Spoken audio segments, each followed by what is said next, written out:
Welcome to businesstraining.com. This video module is focused on recruiting agencies. This is our agenda for the video topic today. Please take a moment to review the outline.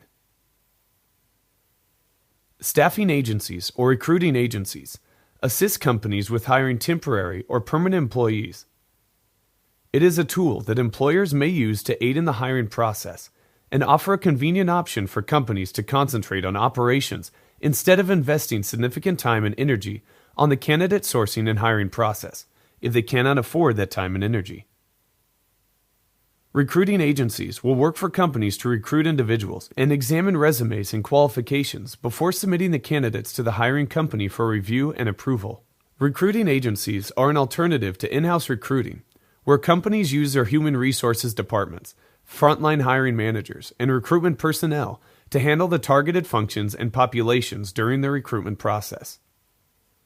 These in-house recruiters are the ones who handle the advertisement of job vacancies on company websites, social media, or job employment sites.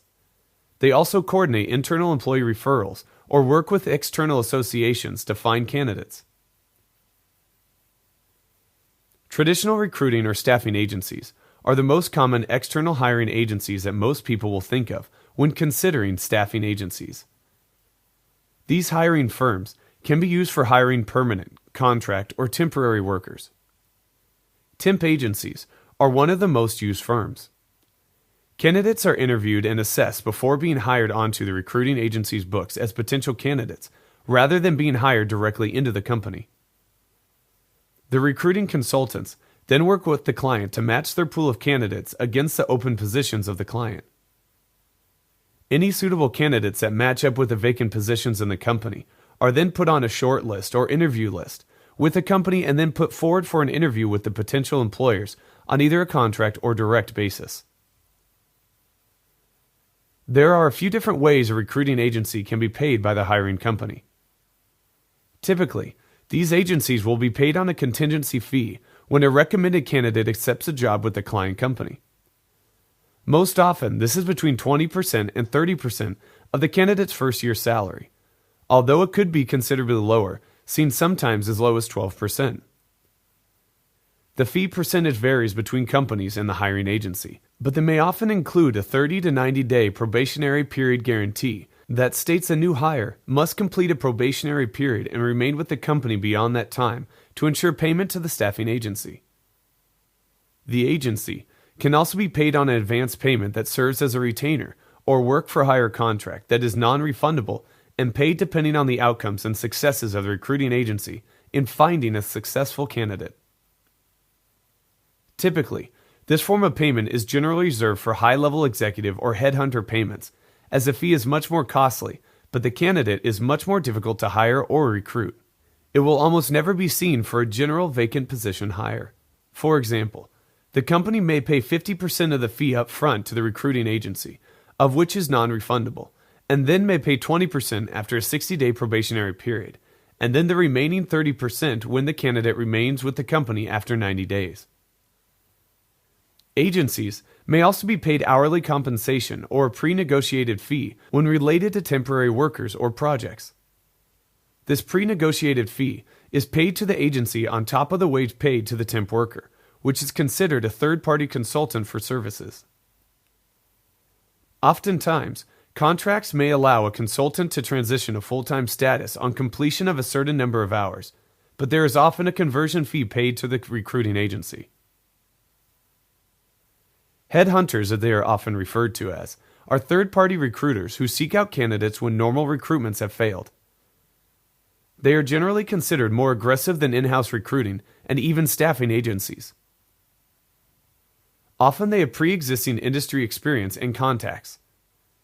Headhunters have often less traditional and advanced recruiting and networking techniques, such as initially posing as clients to gather employee contacts or office visits to potential candidates.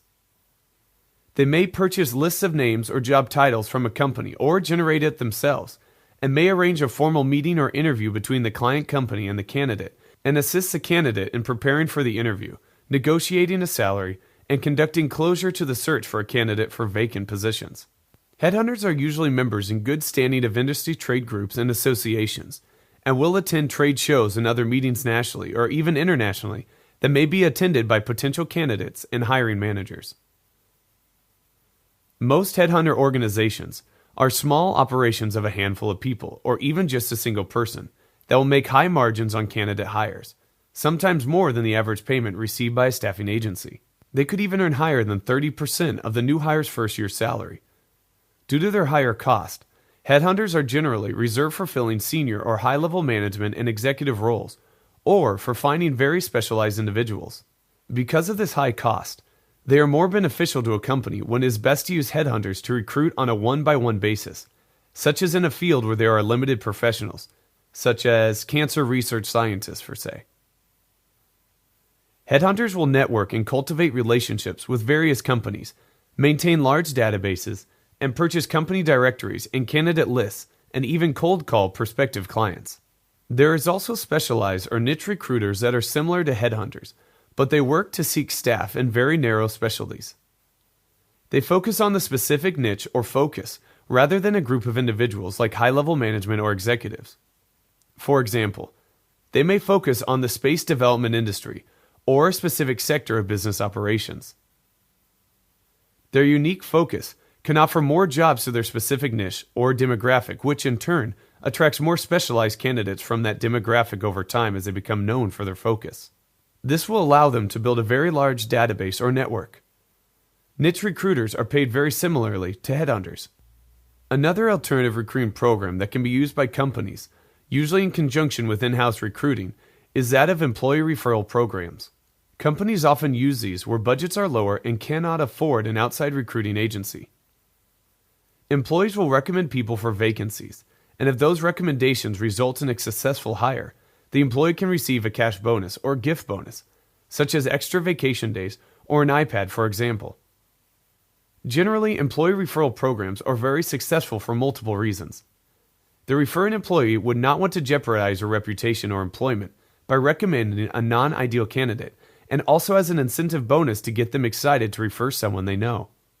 As a result, higher quality candidates are often referred, and little effort is taken away from the company to bait and recruit candidates. Oftentimes, the candidates have a better retention by wanting to stick around and work with someone that they know. There are, of course, other alternative recruiting programs that companies should research if typical recruiting outlets do not satisfy their needs for recruitment. Thank you once again for your time and attention, and this is businesstraining.com, where you can earn a master's level qualification to make more money.